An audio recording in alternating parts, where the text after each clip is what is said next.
Hello everyone, welcome back to our SPA web mastery series. तो इस part में हम लोग देखेंगे कि कैसे हम लोग हमारे पास जो प्रोसेस ऑन वैल्यू रिक्वेस्ट होता है अपने मॉड्यूल पुल प्रोग्रामिंग के अंदर, वो क्या होता है और उसका हम लोग कैसे यूज करके अपने लिए क्या कर सकते हैं, एक F4 हेल्प जनरेट कर सकते हैं अपने किसी भी एक पार्टिकुलर फील्ड के लिए।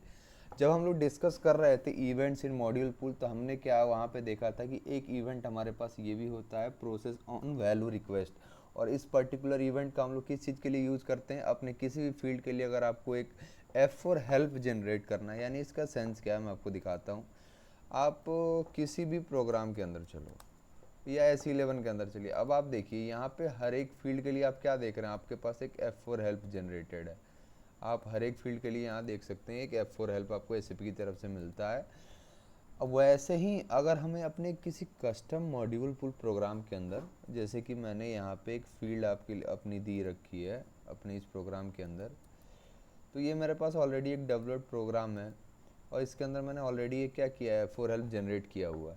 तो अगर आपको ऐसा कुछ रिक्वायरमेंट हो कि आपको यहीं पर्टिकुलर रिक्वायरमेंट आपको क्या करना है, F4 हेल्प जनरेट करना है अपने किसी भी एक फील्ड के लिए, तो वो आप कैसे करेंगे, इस पर्टिकुलर चीज़ को आज हम लोग देखेंगे। परफेक्ट। तो पीओवी हमारे पास क्या होता है, प्रोसेस ऑन वैल्यू रिक्वेस्ट होता है। और इसके लिए हम लोग क्या करते हैं, मैंने will F4 on a field and that process on value request event will be triggered. तो ये पर्टिकुलर इवेंट उस पर्टिकुलर सिनेरियो में हमारे पास क्या होगा, ट्रिगर होगा। और उसके लिए हम लोग क्या करेंगे, अपना लॉजिक लिखेंगे। सिंपल है। तो हम लोग अपने रिक्वायरमेंट के लिए अपना प्रोग्राम ले लेते हैं जो हम लोगों ने पिछले पार्ट में डेवलप किया था। ये मेरे पास मल्टीपल सब स्क्रीन का प्रोग्राम है जो हमने क्या किया था, एक सिंगल सब स्क्रीन एरिया के अंदर कॉल किया था। अब देखिए इसे एक्टिवेट करते हैं, एक्टिवेट एंड एग्जीक्यूट। यहाँ देखिए यहाँ हमारे पास कोई भी क्या है, F4 हेल्प नहीं है। तो हमें एग्जैक्टली करना क्या होगा, उस चीज़ पे हम लोग जाते हैं। स्टेप 1 पे चलते हैं। सिंपली हम लोग क्या करेंगे, अपने उस मेन स्क्रीन पे जाएंगे और अपने लिए क्या करेंगे, एक इवेंट क्रिएट करेंगे। तो हम लोग सिंपल यहाँ पे अपने इस मेन स्क्रीन पे जाएंगे और यहाँ जाके अपने लिए एक, यहाँ ऑलरेडी दो हमें डिफ़ॉल्ट मिलते हैं जब भी आप कोई एक स्क्रीन क्रिएट करते हैं, PBO या और PAI। और तीसरा इवेंट आपका क्या हो जाएगा, process on value request, process on value request. अब किसके लिए आपको इवेंट, ये पर्टिकुलर इवेंट ट्रिगर करना है, किसके लिए आपको यहाँ कोड्स लिखने हैं, तो हमें क्या करना है, अपने एम्प्लॉय आईडी के लिए लिखना है। और अगर आप इसके लेआउट पे जाएंगे तो आपने यहाँ एम्प्लॉय आईडी का क्या नेम दे रखा है, LV_EMP ID। तो इसे आप लोग यहाँ कॉपी कर लीजिए, सॉरी, इसे हम लोग कॉपी कर लेते हैं और सेव बटन पे क्लिक कर। देखिए एक और तरीका है हमारे पास जिससे हम लोग यहाँ पे इसके लिए सर्च हेल्प क्रिएट कर सकते हैं। आप डेटा डिक्शनरी से अपना सर्च हेल्प क्रिएट करके डायरेक्ट इसे यहाँ पे असाइन कर सकते हैं इस पर्टिकुलर फील्ड के लिए, तो उससे भी आपका काम हो जाएगा। लेकिन हम लोग को मॉड्यूल पूल के अंदर लोकली देखना है कि हम लोग कैसे करते हैं, तो इस पर हम लोग ध्यान देंगे। अब देखिए किस फील्ड के लिए हमें करना है, तो हम लोग उसके लिए क्या करेंगे, अपना यहाँ पे फील्ड का स्टेटमेंट देंगे। फील्ड का नेम, ओके, फील्ड का नेम क्या है मेरे पास, LV_EMP_ID, ये नेम हमने दिया था उसको। और इसके लिए हम लोग क्या करेंगे, एक मॉड्यूल क्रिएट करेंगे। अगर आपको याद होगा जब हमने चेन एंड चेन देखा था, तो वहाँ भी हमने क्या देखा था कि हम लोग वहाँ क्या करते हैं, इनपुट फील्ड को वैलिडेट कर रहे होते हैं। और वहाँ पे भी आप एक मॉड्यूल पुल के अंदर कुछ भी अगर आपको कोड लिखना है, तो उसके लिए आपको क्या करना होता है, एक मॉड्यूल क्रिएट करना होता है। और मॉड्यूल का हम लोग नेम दे देंगे एम्प्लॉय हेल्प, और इसे हम लोग कर देंगे एक्टिवेट। तो इससे हमारे पास क्या हो जाएगा, यहाँ पे एक मॉड्यूल हम लोगों ने मॉड्यूल क्रिएट कर लिया है। इसे एक्टिवेट करते हैं और एग्जीक्यूट करके देखते हैं क्या स्टेटस चल रहा है। न्यू विंडो, यहाँ देखिए हमारे पास क्या हो रहा है, एक F4 हेल्प, यहाँ पे ऑलरेडी हमारे पास एक F4 बटन आने लगा है। अब इस F4 बटन के लिए हमें कोड लिखना होगा, तो हम लोग क्या करेंगे, इस पे डबल क्लिक करेंगे और इस डबल क्लिक करके इसे हम लोग एक, इसके लिए हमें कोड का सेक्शन क्रिएट करना होगा। मैं फिर से मास्टर प्रोग्राम ही लूँगा और यहाँ पे इसे एक्टिवेट कर दूँगा। अब देखिए अगर आप इसे यहाँ पे क्या करेंगे, डिबगिंग मोड पे ऑन करते हैं और अपने एक second execute in a new window, तो यहाँ पे क्या होगा, आपका ऑटोमेटिक ये पर्टिकुलर इवेंट ये पर्टिकुलर सेक्शन मॉड्यूल जो होगा वो कॉल हो जाएगा। इसे एग्जीक्यूट कर दीजिए और अपने कोड पे वापस चलते हैं। यहाँ अब हमें अपने लिए यहाँ लॉजिक लिखना है, तो हम लोग क्या करेंगे, सबसे पहले एक टाइप स्ट्रक्चर क्रिएट कर लेंगे जिसके अंदर सिर्फ हमारा एक ही पर्टिकुलर एम्प्लॉय आईडी का फील्ड हो। तो उसका नेम मैं दे देता हूँ TYEMP, और इस टेबल नेम के अंदर जाके हम लोग फील्ड नेम ले लेते हैं EMP ID type employ ID end of TY_EMP। सिर्फ एक ही के लिए हम लोग स्ट्रक्चर इसका क्रिएट कर लिए हैं। अब एक इंटरनल टेबल भी क्रिएट कर लेते हैं, LTEMP टाइप टेबल ऑफ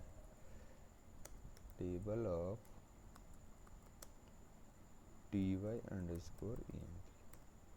इसे एक्टिवेट कर देते हैं। अब देखिए हमारे पास एक इंटरनल टेबल क्रिएट हो गया इसके लिए। अब इस इंटरनल टेबल में हम लोग क्या करेंगे, अपने टेबल से डेटा लेकर आएंगे, जितने भी एम्प्लॉय आईडी हैं, यानी कि टोटल 101 से 105 तक हमारे पास एम्प्लॉय आईडी है, तो उन 5 फील्ड्स, उन 5 डेटा को हम लोग क्या करेंगे, लेकर आएंगे यहाँ पे इस इंटरनल टेबल में। तो select EMP ID from this table name into table LT_EMP। इसे एक्टिवेट कर देंगे। तो इससे मेरे पास क्या होगा, इस इंटरनल टेबल के अंदर डेटा आ जाएगा। अब मेरे पास डेटा आ चुका है इस इंटरनल टेबल के अंदर। अब मुझे क्या करना है, इस इंटरनल टेबल की मैपिंग करनी होगी उस पर्टिकुलर फील्ड से जो कि मेरे पास स्क्रीन पे अवेलेबल है। यहाँ देखिए, इससे मुझे क्या करना है, मैपिंग करना है। तो इस मैपिंग करने के लिए हमारे पास एक डेडिकेटेड फंक्शन मॉड्यूल होता है, F4 if int table value request. आपको याद रखिए कि इस पर्टिकुलर FM का यूज करते हैं क्या करने के लिए, अपना एक F4 हेल्प क्रिएट करने के लिए मॉड्यूल पूल के अंदर। तो इसको मैं सिंपल कॉपी कर लेता हूँ और मैं अपने यहाँ पे पैटर्न बटन पे क्लिक करके यहाँ पेस्ट करूँगा और इंटर प्रेस कर दूँगा। तो यहाँ से हमारे पास क्या होगा, कुछ सेक्शंस क्रिएट आ गए इसके, जिसकी वैल्यू हमें पास करनी है। एक्सेप्शंस हम लोग अनकमेंट कर देते हैं। अब देखिए शुरू से इस चीज़ को डिस्कस करते हैं। DDIC स्ट्रक्चर का फिलहाल मुझे कोई काम नहीं, रिमूव कर देता हूँ। अब इस हमारे पास एक है रिटर्न फील्ड नेम से। तो रिटर्न फील्ड से का मतलब यहाँ पे ये है कि कौन सा फील्ड आपको रिटर्न में चाहिए, अपने टेबल का कौन सा फील्ड। तो टेबल का मेरा फील्ड क्या है, एम्प्लॉय ID है, तो इसको यहाँ पे आप दे देंगे रिटर्न फील्ड में एम्प्लॉय ID। इस पी वैल की का भी मुझे कोई काम नहीं है, इसे रिमूव कर देता हूँ। डाइन प्रोग्राम, तो आपको यहाँ पे देखिए, आपने जो डीन प्रोग्राम का मतलब मॉड्यूल पुल प्रोग्राम, तो आपका प्रोग्राम यहाँ पे प्रोग्राम आईडी देना होगा। तो वो मैं क्या दूंगा, सिस्टम वेरिएबल दे दूंगा scirep ID।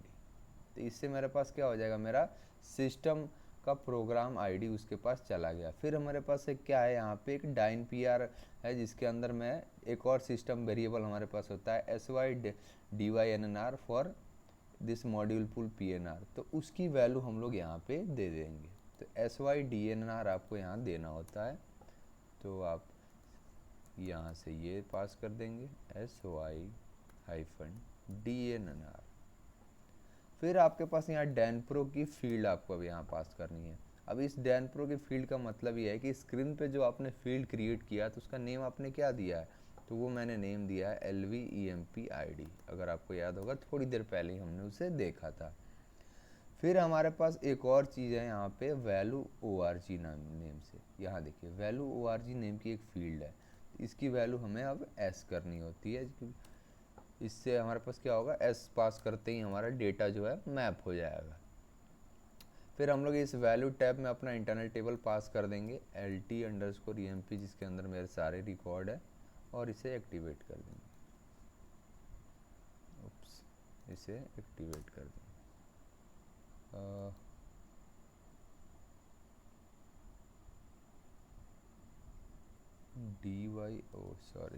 dynr। अब ज़रा यहाँ पे हम लोग लगाते हैं अपना डिबगर, फिर देखते हैं। अब इस स्क्रीन पे जाकर हम लोग क्या करेंगे, F4 बटन पे क्लिक करेंगे। ओके, इसे रिमूव कर देते हैं, फिर से इसे execute in a new window और इस F4 बटन पे क्लिक करते हैं। अब ज़रा डेस्कटॉप 3 पे चलिए। इस LT एम्प्लॉय के अंदर अभी तक आपके पास कोई भी रिकॉर्ड नहीं है। अब आप क्या करेंगे, F6 प्रेस करेंगे तो आपके पास 5 रिकॉर्ड आ जाएंगे अपने एम्प्लॉय ID के। परफेक्ट है। अब यहाँ हम लोग चलते हैं और F6 प्रेस करते हैं। F6 प्रेस करने पे साइज ऑफ RC की वैल्यू मेरे पास 0 आ रही है, यानी कि ये FM मेरा सक्सेसफुली चल गया है। अब यहाँ देखिए, अगर आप इस साइड DNR की वैल्यू देखेंगे तो आपके पास क्या होगा, स्क्रीन नंबर होता है यहाँ। तो जो भी स्क्रीन नंबर आपका है, और स्क्रीन नंबर हमारे पास नॉर्मल स्किल का क्या है, यहाँ पे 100 है, तो वो पर्टिकुलर स्क्रीन नंबर आपको यहाँ पास करना होता है। फिर साई रेप ID से अगर आप देखेंगे तो आपको क्या होगा, प्रोग्राम नेम यहाँ पास हो रहा होता है। परफेक्ट है। आप इसे अगर आप यहाँ जाके देखेंगे तो आपको यहाँ ऑटोमेटिक मिल रहा होगा, क्योंकि FC यहाँ आप FM से बाहर आ चुके हैं। एग्जीक्यूट कर दीजिए इसे, थोड़ा टाइम लेगा।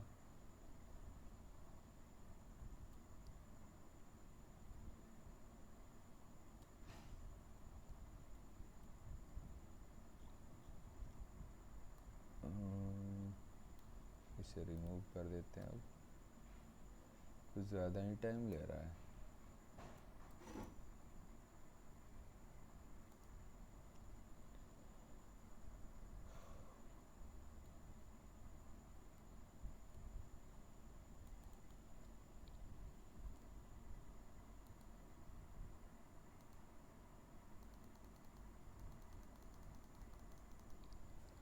कोई इशू नहीं है, हमारा काम तो ऑब्वियसली हो चुका है। मैं इसे फिर से ओपन कर देता हूँ, क्योंकि ये लोड होने में कुछ ज़्यादा ही टाइम ले रहा है। AC38 में चलते हैं, अपना प्रोग्राम नेम ओपन करते हैं, डायरेक्ट एग्जीक्यूट करते हैं। डिस्प्ले पे ओपन कीजिए और एग्जीक्यूट कर दीजिए। यहाँ देखिए, अगर आप F4 पे क्लिक करेंगे तो आपके पास क्या होगा, यहाँ ऑप्शन आपका आने दिखा। तो यहाँ पे हमने सिंपल किया क्या, एक इंटरनल टेबल क्रिएट किया, इसके अंदर सारा रिकॉर्ड हम उठा के ले आए, और उस अपना जो हमारा FM है, F4 if underscore int underscore table underscore value underscore request, इसका यूज़ करके हमने क्या कर लिया, मैपिंग कर दी उस इंटरनल टेबल की अपने उस फील्ड के साथ। अगर आप AC38 में जाके AC37 के अंदर जाके देखेंगे इस FM को, AC37 डिस्प्ले, तो इसके अंदर एट्रीब्यूट्स पे चलिए। तो यहाँ देखिए, F4 help also returning the value to be displayed in internal table. तो ये हमारा ये भी रिटर्न करता है कौन सी वैल्यू जो कि डिस्प्ले पे वहाँ दिखनी चाहिए, तो आप वो यहाँ पे पास कर सकते हैं। तो ये पर्टिकुलर FM का हमारे पास ये यूज़ है। परफेक्ट है। तो आज के लिए बस इतना ही, फिर मिलते हैं अगले वीडियो में, तब तक के लिए धन्यवाद।